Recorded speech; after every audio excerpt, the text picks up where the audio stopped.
Welcome. This is Rayna Neises, your host of A Season of Caring podcast, where we share stories of hope for family caregivers, breaking through the busyness and loneliness of life to see God even in the season of life. I'm excited to introduce you today to Jammie Johnson.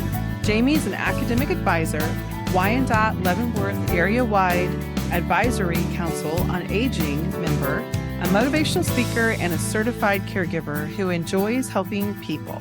Jammie's a caregiver of both of her parents and an aunt. After her mother's passing, she founded the Caregivers Friend, where she provides resources, tips, and strategies to help caregivers navigate their caregiving journey with peace.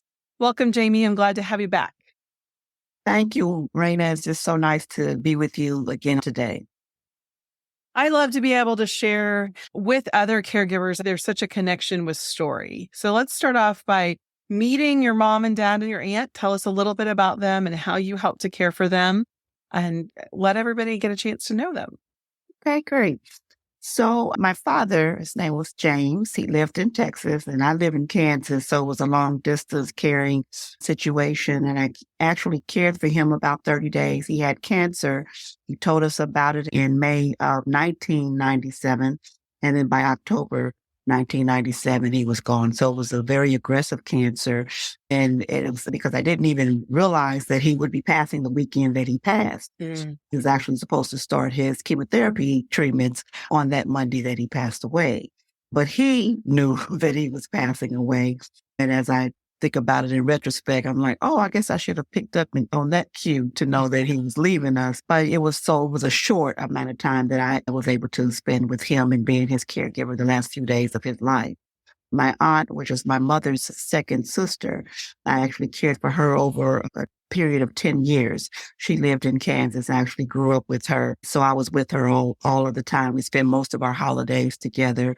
She was like a second mother to me. So if my mother didn't want to give me an allowance or some money to go somewhere, I can always count on my aunt to do that. So of course, she was like a favorite of mine. So I never intended to take care of her. I never thought that I would have to take care of her because we are a tight-knit family. When the opportunity became available, it was a no-brainer. I was going to be her caregiver, and it was a joy for me to care for her. Then, of course, my mother, I'm an only child, so my mother and I have been like best friends pretty much all of my life. My parents separated when I was young. They never divorced, but my father wasn't in the home, so it was just my mother and I all of those years. And so we were more like sisters sometimes than we were like mother and daughter, although she never let me forget that she was the mother. And so my father passed away. It was the year after I finished my master's degree. And so when I had to sell his home and move most of his belongings back to Kansas, it just made sense to me, since I wasn't married and didn't have any kids, for me and my mom to find a home together. And that's what we did. So the last 20 plus years of her life, we shared a home together. And so I cared for her in my mind. I cared for her for the last 6 months of her life. But when I began this caregiving resource journey, I realized that I had been caring for her well before the last 6 months of her life, because I had begun running errands for her, going to the store for her, picking up her laundry. I had begun to slowly drive for her. And so the last couple of years of her life, she wasn't driving at all. But at that point, because she was still able to do many things, I never considered myself her caregiver. Again, it was until the last 6 months when her physical body began to change and things began to change with her cognitively that I knew that I was her caregiver, especially when she invited me to start going to doctor's appointments with her. That's when I knew things had really changed. Yeah, definitely. I think that creep can happen. And like you said, most people don't identify being a caregiver because it's just, I'm just helping out. You're just being a daughter or whatever your relationship is. I call it the creep. Just those little things start creeping in. And it's wonderful that you guys had that opportunity to share the space and the time and just the relationship. Even as that caregiving demand increased, I bet it made it a little bit easier to step into that role completely whenever she really needed you. Absolutely. And she was at a place where she was receptive of me stepping more. In the beginning, sometimes there was some resistance, but over time. And she would always say to me, Jammie, I've always told you all of your life, if there was something that you needed to know, I would let you know. I would tell you. And I knew that, like I said earlier, that when she started inviting me to her doctor's appointments, that things had changed. And Mm. she was at a place where she was comfortable with letting me into that personal space of hers. Yeah. So when you think about your caregiving experiences, is there one particular story that comes to mind? I think the one that comes to mind is one that happened maybe a month or so before my mother passed away. It was one day that when I was having a particularly hard day and I was feeling overwhelmed and just with different things that were going on for me personally and things that were going on with her. And my mother could sense that there was something wrong. And she said to me, "Don't get frustrated. Everything is going to be all right." Mm. And that was profound for me because there were days when I couldn't understand some of the things that she was telling me. And I would have to ask her, "Can you repeat that? Because I didn't quite get it." But that word of encouragement to me at that point in time that I needed it was so clear that when I heard it from her, it was as if whatever I was dealing with at that point in time just dissipated. It just went away Mm. because my mother was being what a mother is: loving, kind, intuitive, compassionate, empathetic, all in that moment. And letting me know that whatever it is, don't get frustrated. Everything is going to be okay. So That's that was one of beautiful. my Yeah. favorite. That just reminds me of just one time when I was with my dad and I was driving him, I think, to the gym. And I kind of like you, just having one of those times where there's just this internal, I don't even remember what it was. I just remember being kind of frustrated and upset, and not at him, but just something in life. And Mhm, he reached over and patted me on the knee, which he always did, and mhm, just patted me on the knee and said, "Are you okay?"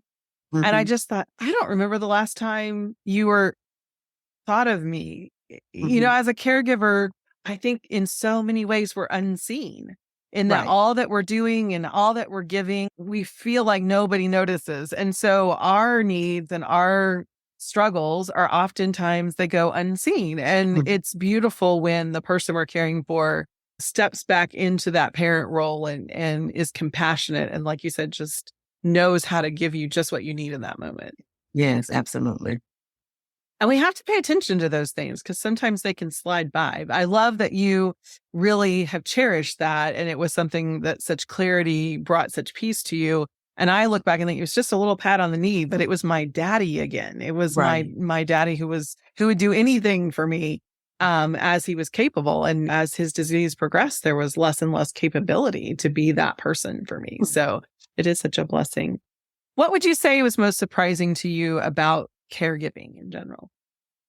I think the most surprising thing was that I didn't realize how rewarding being a caregiver would be. I felt like it was a great blessing, not only to my loved ones, but also to me, to be able to care for them during the most vulnerable times in their lives. And so again, I knew as a child that I would need to care for my parents one day because I'm an only child. So I never in my wildest dreams would I want to give that opportunity to someone else unless I just couldn't take care of them. But it was always my desire to take care of my parents. But I did not know that I would be taking care of my aunt, and to have had the opportunity to take care of all three of them. I feel like I've grown tremendously from that. I feel like I'm more compassionate. I'm more empathetic. I feel like I'm more concerned about other people because of my responsibility with my family as well as my relationship with those individuals. It helped me to grow tremendously. I wouldn't trade it for the world. If I had to do it all over again, I absolutely would do it all over again. I love how you highlighted in there too how vulnerable they are. I think so many times as caregivers, we're just seeing life from our own little spectacles and we forget to step outside of that. And it's such a delicate dance when we understand their vulnerability and have that compassion for the side that they're in at the same time as trying to take care of ourselves and our needs. And it can be a difficult thing to do, but it is such a vulnerable thing to be ill, much less to be walking to the end of your life. There's so many emotions. And I can't even imagine looking back and knowing, okay, this is the end of my legacy, really trying to put that bow on top of your life, I mean, really being able to look at those things as they journey all the way home. It's important to realize that that's part of what they're going through. Absolutely. And so that we can honor that with them. So tell us, how did God show up for you during your caregiving season? Listen, my God always shows up for me. Amen. Oh, wow. I mean, he showed up for me with an abundance of peace. That was one of my prayers each day. Lord, just give me peace to be able to endure hardness as a good soldier. Just help me to go through this season and give me the peace that passes all understanding. If I don't know something, just give me a peace about it. And he absolutely gave me a peace. Not only did he give me a peace, but he provided support for me. I didn't know, I mentioned I'm an only child. So, I didn't have three sisters or a brother that I could call or some. I don't have any children. So that means I don't have any, any grandchildren. And without any siblings, I don't have any nieces and nephews. It was just me.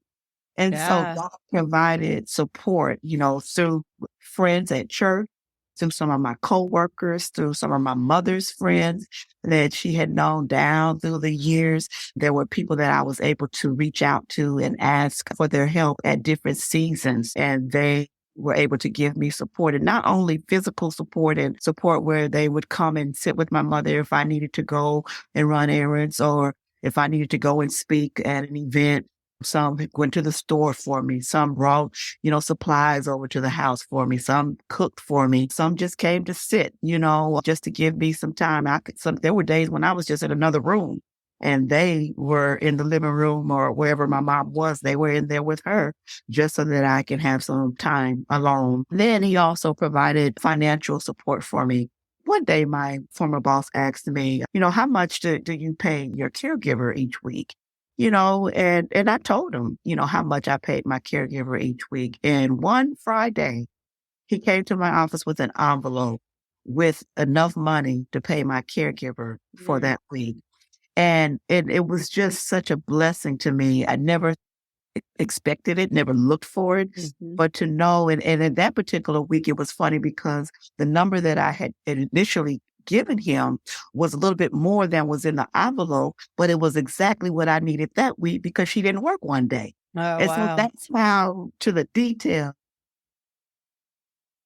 I'm getting emotional now. But that's how, to the detail, our Father is.